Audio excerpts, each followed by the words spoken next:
Hey guys, What's up, hello, everyone? hello. I'm not Hey. sure if you guys can see this. Yeah, it's Um, live. all right, Yeah, excellent. we'll just wait a couple seconds for people to To click hop in. because it usually pops up in the bottom, like somewhere here. So, Okay, live comments. Nothing as of yet. all right, welcome everyone back to the Kimchi Chronicle TV show. Another special guest today, and this one's really good. We have an immigration license consultant. His name is Antonio. So, without further ado, Hey guys. First of all, I want to thank Kimchi over here to, give me a chance to really help out you guys in terms of your immigration process, and just to unveil some of the, I wouldn't say secrets, but definitely some of the tricks that would help, in immigration, and also some of the pitfalls you want to avoid in immigration, or even talking to another immigration consultant that you're perhaps thinking of retaining or hiring to do your immigration. So number one misconception is English. The funny thing is, a lot of people, they say English is the highest and hardest requirement that is needed to immigrate. That is actually only 50% true. Now, what do I mean by that? If you're coming to Canada, official language is English and French. If you don't have a baseline English, really you shouldn't be coming over here to work. And that brings up my second point is the other 50%, the working. Work and job offer and employer sponsorship are probably more important than just the English. Because the English, honestly, you can control that, right? You can study hard and get to that base level, whether it be IELTS, which is an English standardized exam used by the Canadian government and also all of the major universities, or you can do CELPIP, which is what English same thing standardized exam that is designed by UBC, which can be also used for the purpose of immigration. In these cases, you want to get to that base level. right? Generally speaking, if you are in a little bit like a blue collar job, so I'm talking food processors, I'm talking long Mm, haul truck drivers, I am talking maybe taxi drivers, I am talking people who are not in the area of being in the office, right? You're out and about, you're doing more things, you're a tradesperson, maybe a plumber, electrician. Generally speaking, your English score doesn't need to be super high because you're not there trying to write a contract, right? You're right. there trying to provide your hands-on skills, which is extremely valuable to Canada because they want tradespeople over here. They need tradespeople. So in this case, your English score doesn't need to be stellar. It needs to be about a five, um, you know, four even sometimes, depending on which province, which pathway you do, and it's things like that that would help you out, right? If you get a four, if you get a five, and you have a trade, then you might be able to qualify to immigrate here under Mhm. different provincial nominee programs. So that's number one. English is, yes, is important, but it's not the most important. The more important one is the job, because if you have a job offer, you're able to provide value to the Canadian government, to the Canadian society, and the government wants you here, right? If Yeah. you don't have a job, right? If you what if you've been working all your life outside of Canada, you're outside of Canada, you want to come in here, you want to have a change of environment, you want to give your kids a better future. I'm not sure about the demographic here, right? Mm, Maybe it's a little bit younger, a little bit older, right? If you want to do that, then coming over here to find that job, that first job, would be a lot harder because you don't have a job permit, you don't have anything, you don't have a work permit, right? yeah. So over here, you come in here and you want to essentially compete against the local market to get that job, right? That if that's the case, your employer will need to see your value, right? How Mm, good you are as an employee, and then they say, hey, let me sponsor you here, mm, right? And that's one of the more important things, because once you have a job offer, you increase your value, which is your CRS points, and your CRS points is ultimately one of the easiest way, right? If you get a high enough mark here, for example, the last draw was 455 points. The years before that are up in the 470s, so wow. 472, right? That 20-point difference could be overcome by simple job offer, Mm, right? So if you have a job offer, then you get that additional point, and guess what? You're in. So increasing your own value is ultimately the number one way, which is the first way to come in here in Canada, okay, which is to increase your own value, get that job, okay. Now, at the same time, I do want to unveil I would say a industry norm that is not so great. It's a little bit of a gray zone, which is a lot of people, the employers here, the local employers, they know that their job opening, their LMIA in technical terms, which is the labor market impact assessment. What that does is you want to put that advertisement out there saying that, hey, I want to find this person, and then say that they can't find that person here in local market, therefore they need to find a extra foreign personnel to come in here and work for them, and that would morph into a job offer. That position is worth a lot of money, especially in Vancouver. The market pricing for those employers, they're greedy, right? Because guess what? They're in the business of their own business too, right? They're in the business field. So what that means is if they take the risk of hiring someone, then they want to get some benefits. Yes, it's to do their job, but at the same time, because they have an opening, they want to make more money. The business is businessmen, right?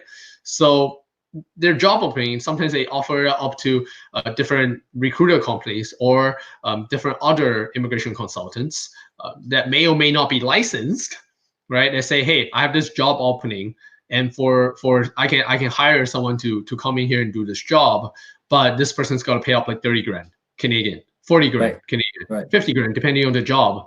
And this person, because they have now the position, right, they can then just worry about the IELTS score and just come in here.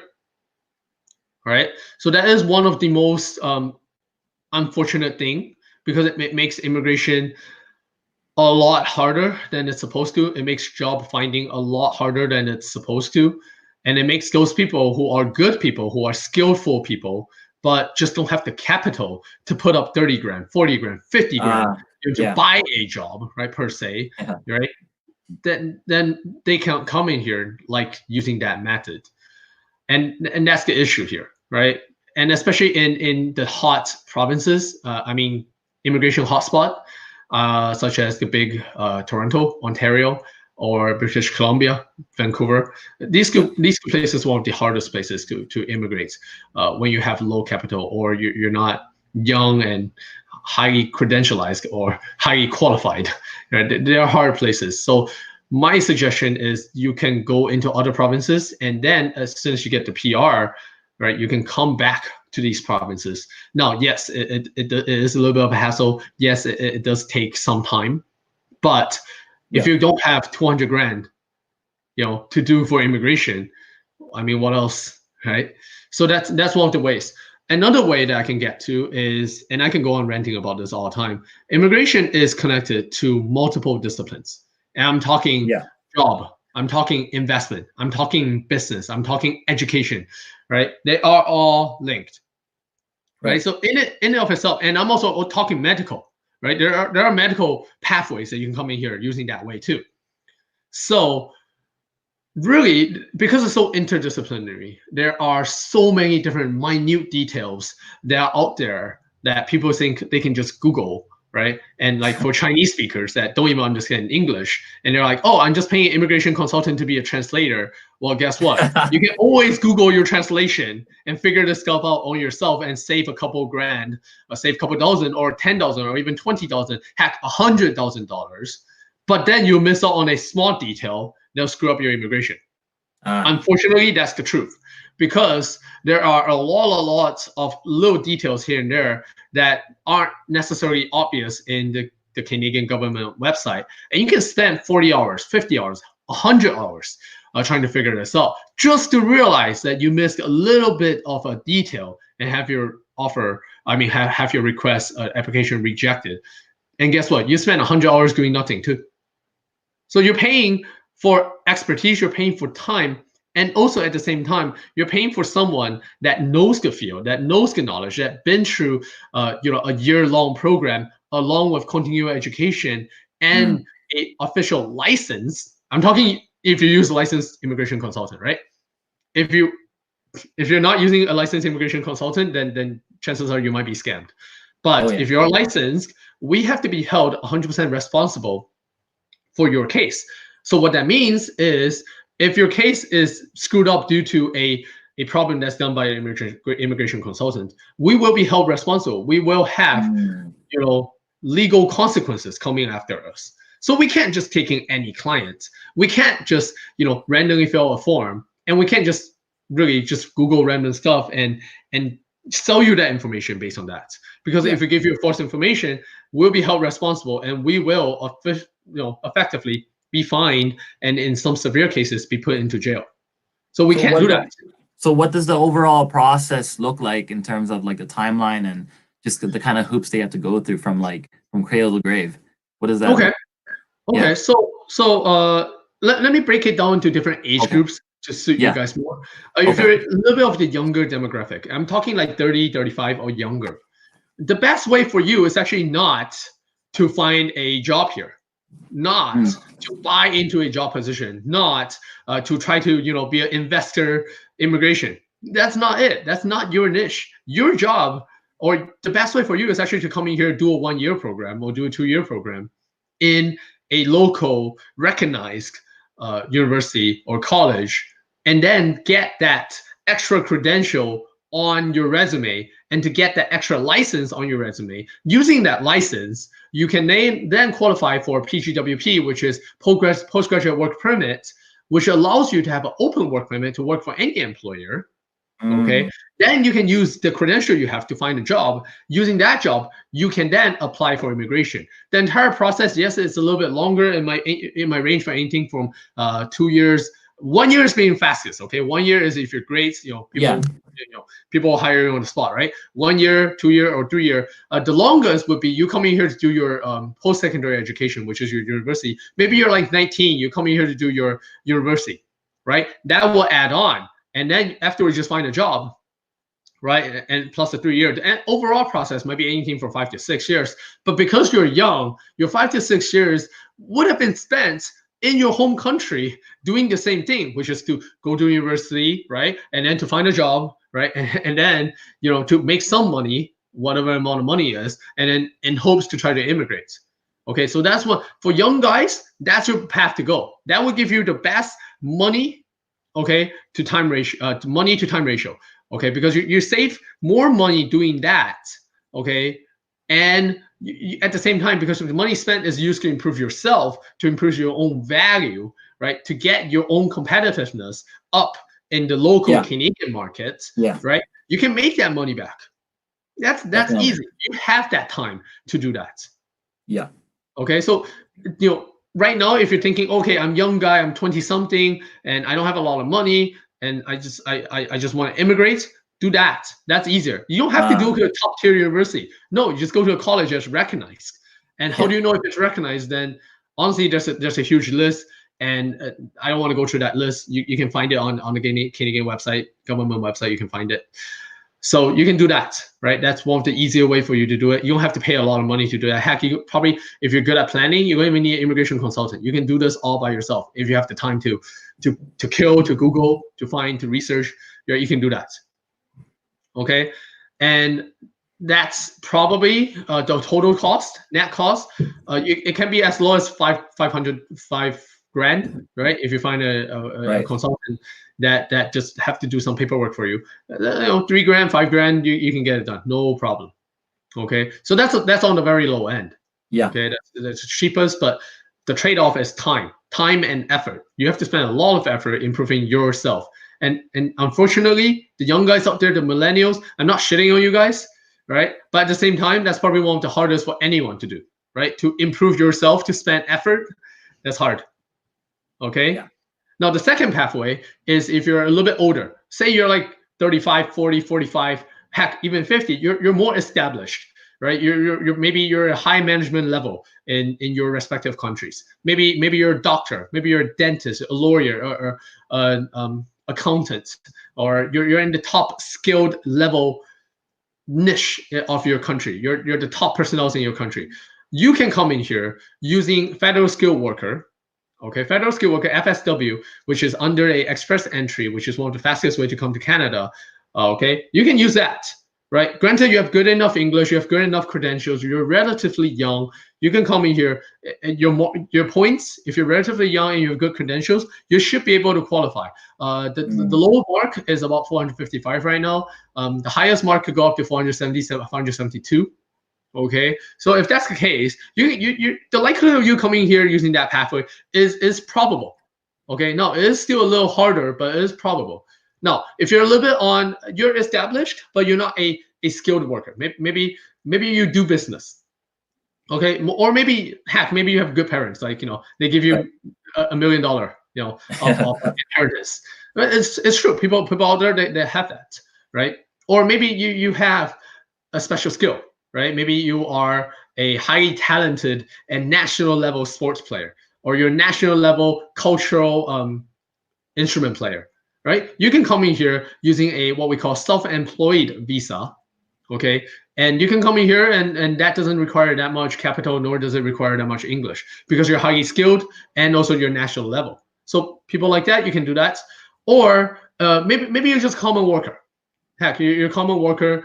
You don't know, you're a little bit aged. You want to give your kids a little better future, a better education, okay? And you have not lots, but you have a little bit of money to do this. Then what you can do is you can engage in a trade. Okay, engage in a trade. Maybe you can start off a little bit over here at a blue collar job, right? Maybe a long haul truck driver, maybe a taxi driver, maybe a food services individual, maybe a food production individual, right? Or the new program, a caregiver. Okay, caregiver pilot program is the brand new program in 2019, just released. In that case, you don't need a high English level score. You outscore about 4 and a 5, which is equivalent to about grade 8 level English. And you can come in here, okay? If you're able to get that job, and using that method, you can come in here without having a stellar, smart credential, Ivy League level credential. You don't need that. But the problem with that is sometimes because you have a work permit, you're outside Canada, you don't have a work permit, you come here, you want to get that work permit. That's going to be a little harder. Okay, that I'm not going to lie to you. That's going to be a lot harder because you have to compete with the local market. You come in here, think about it, you want to come in here and make Canadian money, right? Why not give it to other Canadians? Why you, right? Yeah, exactly. I'm a little bit more straightforward in that way. Why you? If that's the case, you want to talk to an employer, right? See if they're willing to sponsor you. Or if that is the case, you want to talk to some recruiter companies and see if maybe they can help you out. Give your resume to some employer, secure you a position to get you your first work permit. If you have a work permit, right? The moment you have work permit, you can get some Canadian experience, Canadian work experience. Immigrating to Canada is easy from there on. The problem is the initial position, the first job experience, right? That's the hardest. Then again, everything, right? Yeah. When you start off brand new, that's hard. Yeah, okay? You got to get in the trenches. You got to start. Exactly.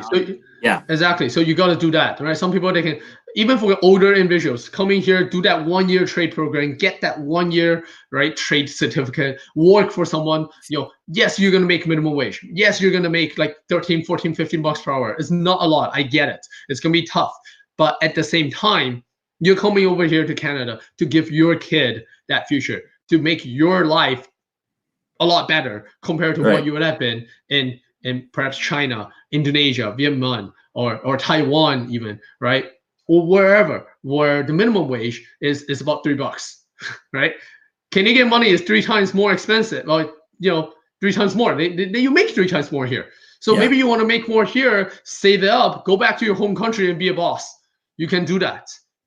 But are you willing to work hard for it? Are you willing to put in the effort for it?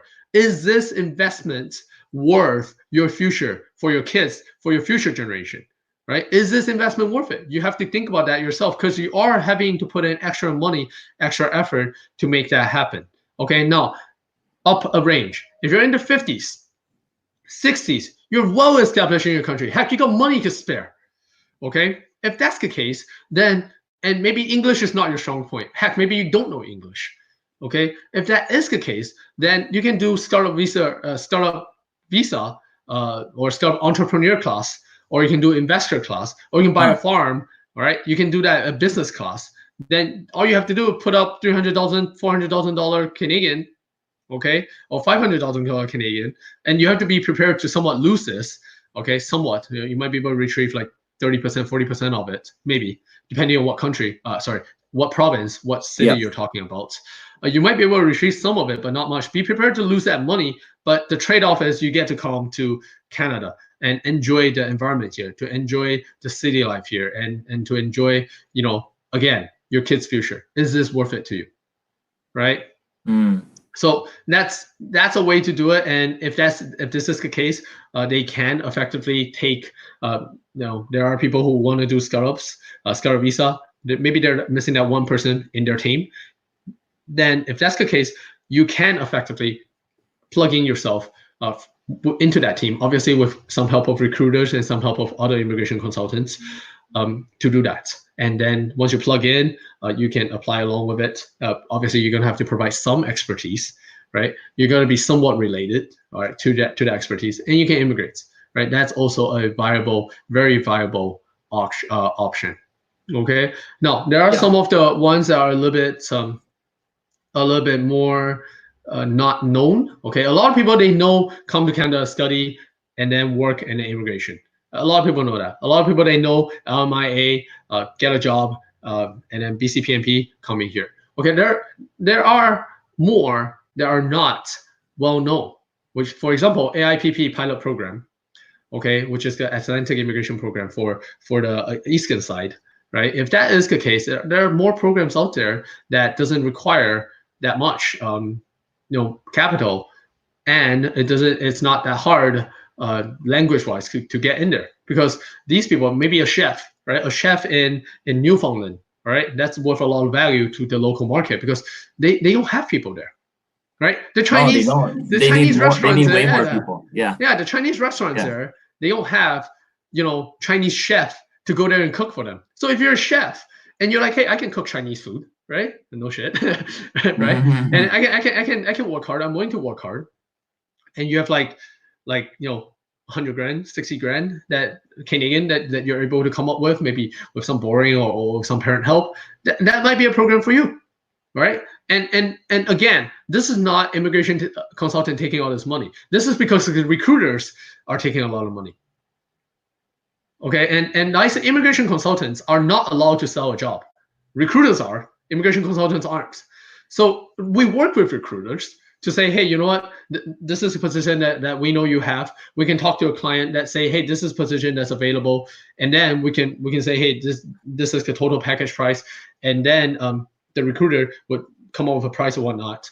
Most of the money goes straight to a recruiter. Yeah. Right. And that's the issue. Recruiters can make money doing that. Employers cannot. But the thing is, the Canadian government cannot check. They don't have the energy and the people to check them one by one, and that's the issue here. That's what makes this industry a little bit corrupted, unfortunately, because of that. Right? The Canadian government, they can't really. It's hard, right? How do you know? They can't go to every single employer. They can't go to every single employee, and they can't go to every single company to check whether you're to check you're actually working in there, right? To check whether you are doing your things there properly as you're supposed to, and things like that. They don't know, and as a result, a lot of employers, like I said before, they just sell their job. Now, I'm not engaged in that practice. I don't practice my immigration business that way. I don't tend to work with employers that sell jobs, but I do work with recruiters to try to find them positions. And recruiters, they are allowed to take money for introducing a job, because that's the business they're in, right? They're in the HR business, which means they are allowed officially, right, and because they have to include recruiter license officially to make that referral and to make money that way. So a lot of times people think, oh, immigration consultants, they make a lot and whatnot. Honestly, they don't. Okay, we don't. About 50% or more than 50% of that money goes straight to a recruiter. That has nothing to do with us.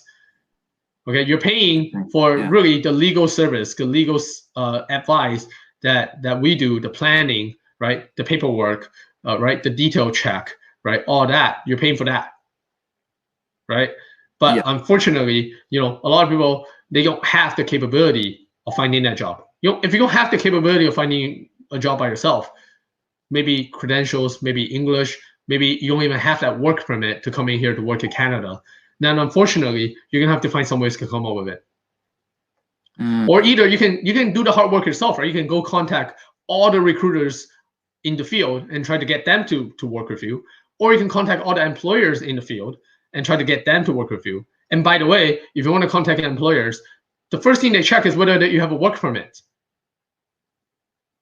If you don't have a work permit, they want to go through the hassle of doing an LMIA for you, because that requires a lot of work. That's detail that we as immigration consultants need to advise on their company to give advice on how to do it, how to write it in a way that would allow them to be qualified. Bro, those, or to the other people out there, those take time, those take energy, those take effort. And that's also why 99% of the employers locally do not want to work with foreign workers, do not want to work with people who don't have a work permit, and they have to go through that process of trying to hire them here. Because honestly speaking, like it or not, as special as you think you are, credential-wise, you're not that special. There's a lot of people out there that are equally, if not better, qualified than you are, right? Locally. And why not hire local markets? If the price they have to pay is the same, and probably less hassle too. Yeah. And heck, they probably have better English than you are, because they're English speakers. Native tongue, yeah. So native tongue. Just so right before we wrap things up, I just kind of want to like touch base a little bit on like, let's say for foreigners, what are the kind of things they need to look for to find a legitimate consultant? Because like you did mention about how there's a lot of scams out there. Like how can they tell if they're how can they tell them apart from the licensed and to the frauds? The non-licensed. Okay. So first of all, you have to understand that licensed is officially licensed by the government. So the designation title is RCIC, Regulated Canadian Immigration Consultants, RCIC, and they have a RCIC code. So 99% of the time, all the companies out there, they're like, oh, I am RCIC licensed. I'm telling you, the people you see might not be actually licensed, because there are agents, they put themselves under that code. Okay, they don't have that license. And when they submit it using that license by the immigration consultant. That's used by that person, that individual who opened the company. Or in some other cases, some people might claim, oh, we have like 20 licensed immigration consultant working in this company. Well, you want to fact check that. You want to say, hey, I want to see your 20 codes. I want to see your 20 licenses, individuals, not just some random number that you came up with. Okay. Yeah. A lot of times a lot of online companies, right? They just go in there. Oh, I have 5 licensed immigration consultants. And then you check their code. There's only 1. Funny. So you want to check out RCIC, and they have a license, official license code that you can check on the government website. Okay. That way you can check whether this guy is legit or not. Okay. And if they tell you, oh, I don't want to give you my code and whatnot, don't trust them. Bad idea. Okay. Because this is something that all immigration consultant license are proud of, because we went through a year of intensive training, and to top it off, a government licensing program, a government test, bar exam. Okay. And we have to go through continuing education, and we have to go through all the auditing, all the background check, and we have to take in all the other extra courses that are deemed required by the government to keep our license, to get our license. So this is something that we held with some self-esteem, and say, hey, we're legit because of this exact reason. We're not some random guy who went on Google and became, the guy who Googled information and become the expert, right? We're not the guy who, look around on YouTube and suddenly became the expert. No, we went through books, and we went through law. We went through cramming and studying, right? The book is this thick, right? Yeah. We went through dozens of different case studies, right? Or dozens, maybe an exaggeration. Well, depending on how long you've been practicing, but at least hundreds of case studies to try to understand the minute details in the immigration law, right? That can do this. which is why immigration lawyers are rare. Immigration lawyers are rare because you have to spend so much energy, effort, time to deal with people like, the general public out there, just to make a couple $1,000, couple $100,000. Like, if you don't know commercial laws, they can make $500,000 with one big case. Man. Even another case, real estate lawyers, right? They make, with one case, with high net worth individuals, millions. So why would they spend their time dealing, or investor or business lawyers, right? Why would they spend their time talking with people who want to do like a student visa? The student visa is, it's a relatively easy, application, but there's also minor details that come in with that. And the thing with immigration is, it's not black and white. It's how you put it. It really is. With a lot of the cases, it's up to the discretion of the officers. So what that means is, you might think you qualify because you meet some requirements, but they look at it and say, on the balance of probability, chances are you're not going to qualify. So for example, student visa, one of the key ideas in student visa is you have the likelihood and the willingness and the capability of going back to your home country after you finish your study. Well, then how do you prove that? This is not black and white, bro. This is, hey, what's the likelihood? Well, you have to say, maybe my family is back there. Maybe I have family ties. Well, that helps.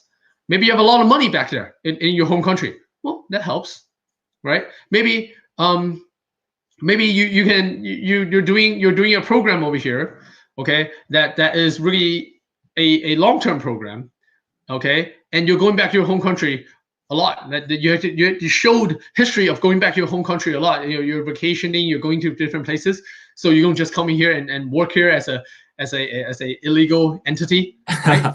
No, that's true. People do that, right? There's a lot too. Yeah, that helps, right? Yeah. And also, whether you have connections over here, right? Maybe you have some family members over here that can take care of you. That helps, okay? And it's a balance of all this probability that they look at and say, okay, you have the financial means to support yourself here or your family ties, right? Maybe you have a lot of properties. Maybe you secure a job position back there in home country. That's why you can go back. And then they look and say, okay, yeah, I'm gonna let you through. Yeah. And then sometimes, after they let through too many, they say, hey, this one I'm not gonna let pass. And we talked to officers. We did, and they're like, yeah, there's a quota. They have to make sure not everyone passes. So every once in a while, they're gonna reject a couple. And then reply again with the same exact information, and guess what? You're in. That's just the funny part. So that's one of the case. Another thing is, a lot of people say, hey, I want to come in here. I have a family here, right? For those people who want to get married, right? Lovebirds, why not? Common law, conjugal partners, or their parents, they want to come help with their parents here. That's a family law. That's family sponsorship. One of the key thing as a common law, for example, is want to prove that relationship. Well, it's like, okay, prove to me that you guys are legit. Well, how do we do that? Right? Maybe some pictures. That helps. Maybe some history, right? Some history. You're able to tell a good story. That helps. Maybe your social media. That helps. Maybe financial proof, right? You bought insurance for each other, beneficiary. That helps. Maybe your car lease payment in each other's name. That helps. Or maybe, heck, even you living in the same place is number one, right? That helps. Or phone bill, right? Same address, right? Utility bills, same address, right? Or you guys have the joint bank account. That helps, right? And then a lot of people say, yeah, those I can do it. But the problem is, you want to keep it a long time. 5 years later, if you already, you broke up, right? Immigration lawyer, they look at it and say, hey, these guys been together for 5 years and they broke up. You're not gonna have your renewal. They're not gonna let that pass, right? And heck, you might get sued for misrepresentation. You will get sued, actually, right? People look at it as like, oh, you're together for 5 years and you broke up. Like, what's this? Like, no, come on. And also marriage, right? If you get married and after you broke up, and then they say, hey, you've been here for 10 years and you want to apply for citizenship, they look at it as like, dude, come on, that's not legit. How are you married for 2 years and you broke up? That's not true. That cannot be true, right? How do you prove that? In that case, how do you apply for appeal, right? We can represent you in the law, in the court, to fight for you. We're licensed individual to do that. If you're not licensed, you cannot do that, and that's what we call ghost consultants. They just fill in some paperwork, right? If you go on Fiverr, right? If you go on, if you go on Fiverr, they can say, "Oh, let me check your process for $50." Yeah, those guys aren't legit, right? If you go to like freelance websites, right? Chances are they're not legit, right? Because they don't have a code. They're not licensed. Okay, find licensed individuals because they're the only ones that can represent you, and they're the only ones you can go after legitimately, because we have to be held responsible. But the guys who aren't, they can just run away, close their website, close everything, close their stores, run away, wait for half a year and reopen it. Nobody will recognize them because nobody who the hell would remember who did this. And and that's why a lot of scams out there in the industry, a lot of scary things out there in the industry. And that really puts people off, and that's where the hates come from. That's where the saltiness comes from. A lot of people say, immigration consultant, you're a scam. Well, no. And then there are a lot of people, again, they go on Facebook page. Oh yeah. So yes, Ty Carson. No offense taken. I understand completely where you're coming from, and that's the niche that you're working with. You're working with different restaurants, okay? And that's one of the biggest issues, the MIA that I mentioned.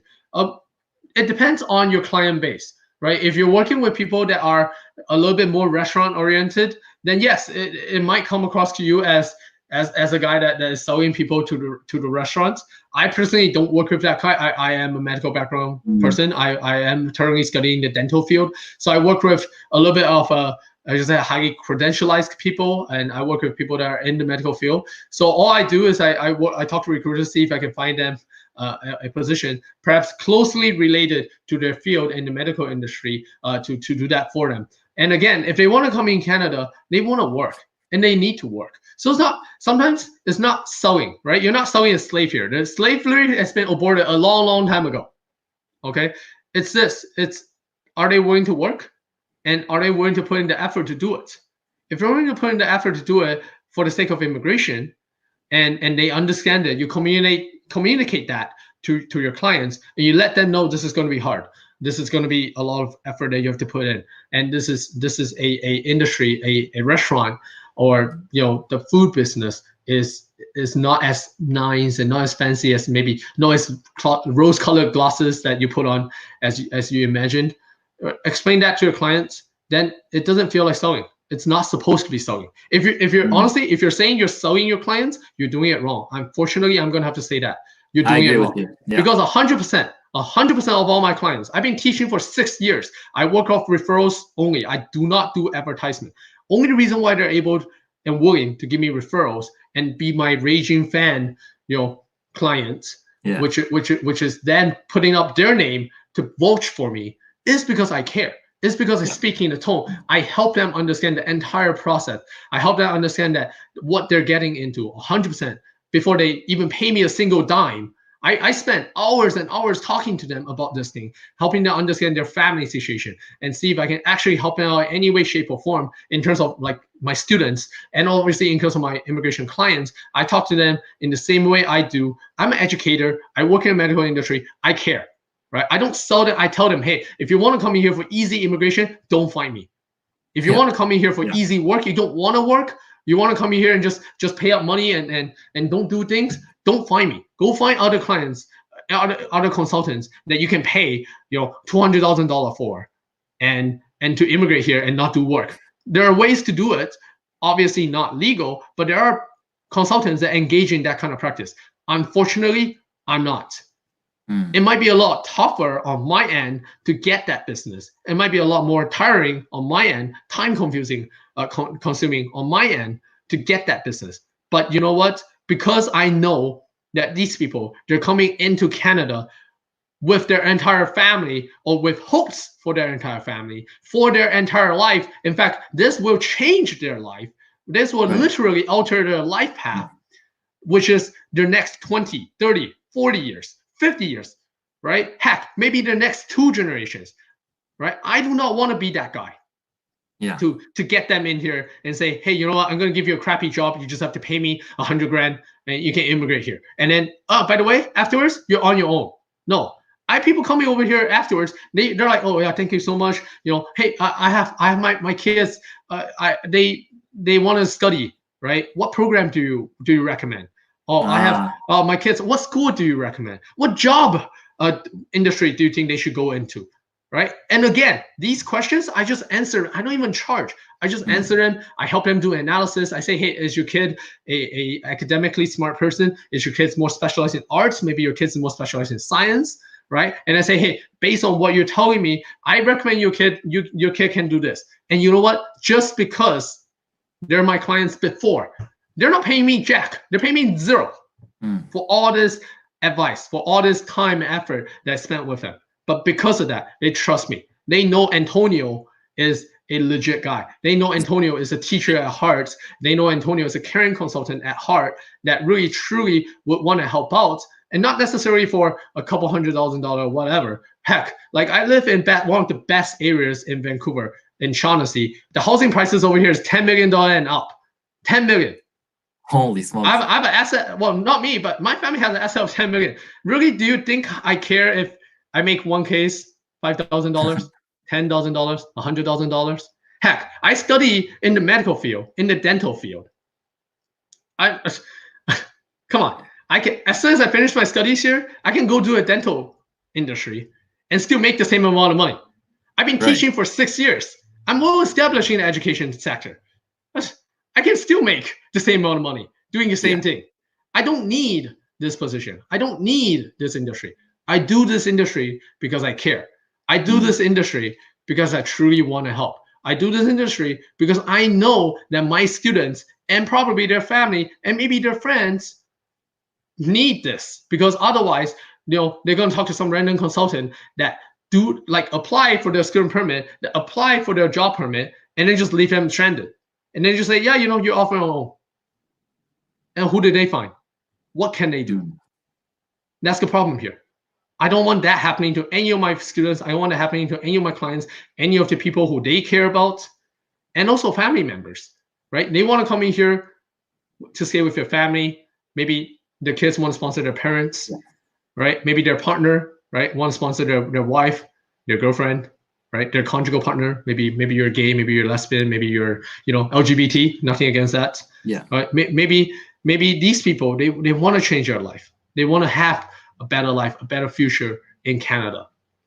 Now, if I'm doing it for the money, guess what? I could be making way more just doing investments than to sit here, telling these people, hey, you might want to do this, you might want to do that, change this, answer their questions. I go on Facebook page, literally for all their comments on immigration questions, and maybe some of them they're a little bit more I would say dark-minded or negatively minded. They're like, oh, you're selling information. I'm like, bro, did you look at all my comments I typed? I detailedly explained. Very detailed. Explained what this immigration pathway is about. You don't need to come find me. You can, if you have the capability, use that same method. Find your own employer, find your own work permit, and get here at zero cost. You're finding me. Honestly, because I'm doing that work for you. You can do that on your own.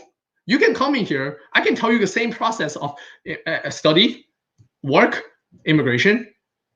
I can tell you the same process. You can do that on your own. Federal skilled worker, federal skilled trades worker, BCPMP, AIPP. All these different pathways. They're just pathways. You can find all that information online.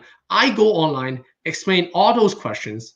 I go online and try to give detailed explanation on, oh yeah, you can't do that because this, or you can do this because that. You want to find this requirement so that you can meet, you want to get this mark so you can meet this score. You're going to have to work this amount of years to qualify. You're going to have to get this CRS points to qualify. I do that for free, for nothing, jack. Wow. I spent a lot of time, midnight, 1 a.m. in the morning after I've been teaching for 8 hours and 8 hours of class. I almost throw my things. And 8 hours of class for this to happen, right? I answer all that question because I don't want people thinking I'm a scammer. I do not want people thinking I'm in it for the money. Yes, money matters. That's because I spent a lot of time and energy. If you want me to do it, to do your paperwork, to look up your details, to organize a bunch of information that you have no clue, how to organize. A lot of people are like, oh, financial statement, let me give you a bank statement. I'm like, well, okay, how about your investments? How about your GIC, right? How about your cash flow, right? A lot of people are like, oh, common law, let me just chuck you a bunch of like, oh, my history with this person. A lot of pictures. Well, then how about a description? How about your family ties? How about what school? How come you want to study here? Why? What's the reason? How do you phrase it in a way that is convincing to the officer? How do you convey the fact that, hey, you have enough money to actually stay in here in Canada as a student, as a worker, or as an immigration, as an immigrant?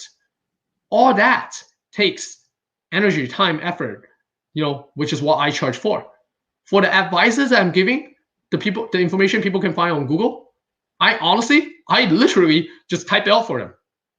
I don't even tell them to Google. I Google it myself if I don't know, and I take that same information, I phrase it, I translate it if you're Chinese, right? I translate it. I put it in a way that's easier to understand without all that nitpick detail, and I focus it on your particular situation, and I answer it to your situation. I answer it to your question. There's so many requirements. How do you know which one applies to you?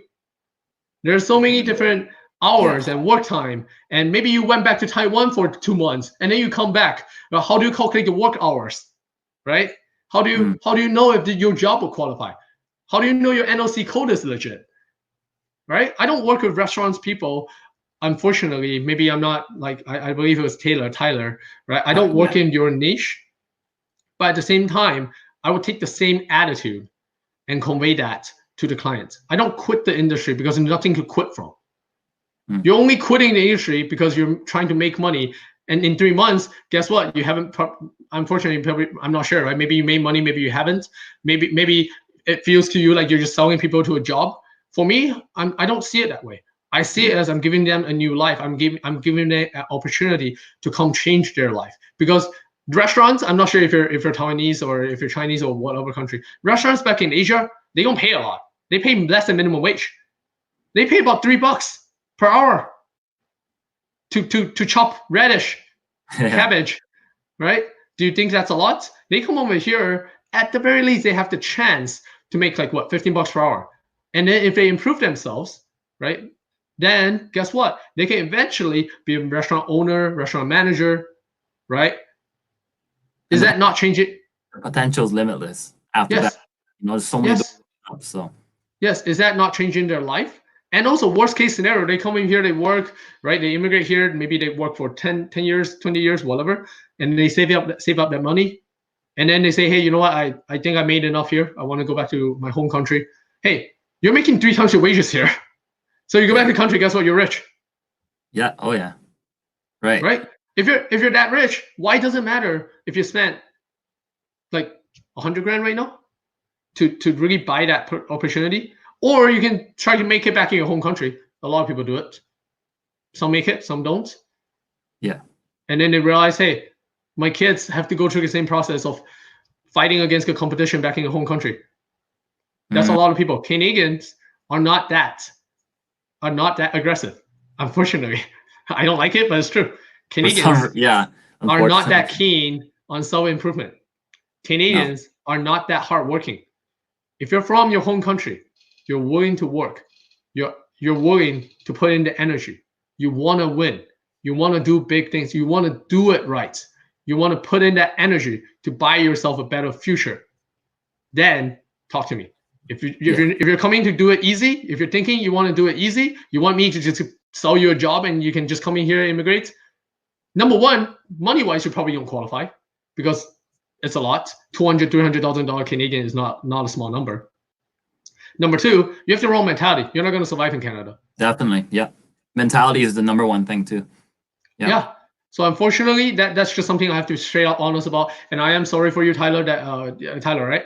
I do feel sorry for you. Unfortunately that you have to decide to quit. But that being said, though, I do think you made the choice that you believe is the best. So I do hope that you have the best of your own future that you decided to embark on for another path, be it maybe in the other industries. But that's the same thing here.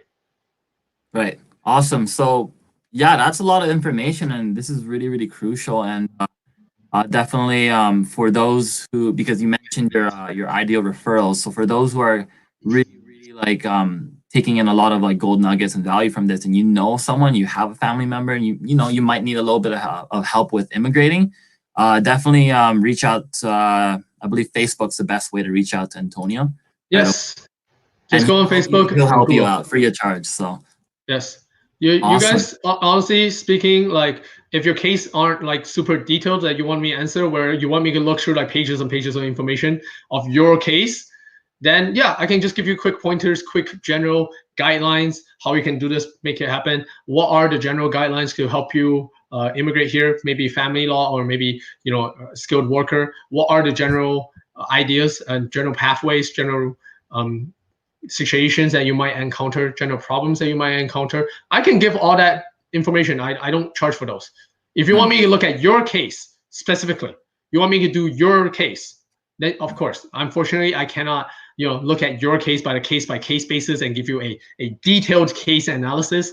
That come on, that you can't Google. That's worth value. The things you can Google, anything that you can Google, free of charge for me. I guarantee you that.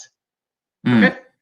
Awesome. Thank you so much, Antonio. That was a really good information, ton of value, and I hope we can definitely do more of these interviews. But if you guys really get that customized consulting directly with him, he's a message away, just down here, his Facebook. And yeah, thank you so much, Antonio. Really appreciate it. Thank you for giving me the opportunity. I am grateful for this opportunity to really help out the viewers out there, the people that probably you're linked to. And honestly, this guy's an awesome guy. He offers a lot of value. He talks to a lot of different entrepreneurs, right? And this guy, if you want to find people who talk, who is well connected, find this guy. This guy. Thank you. Yeah, this guy. There we go. Thank you.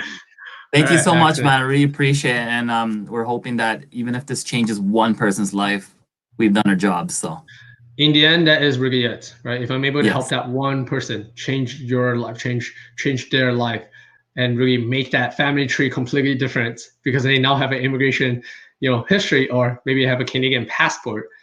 Hey, that's worth the world to me. Right? Money isn't the issue here, really. Like I told you generally where I'm talking about. I told you my background. I told you the different industries I'm involved in. Do you really think I'm in it for the money? Like, just think.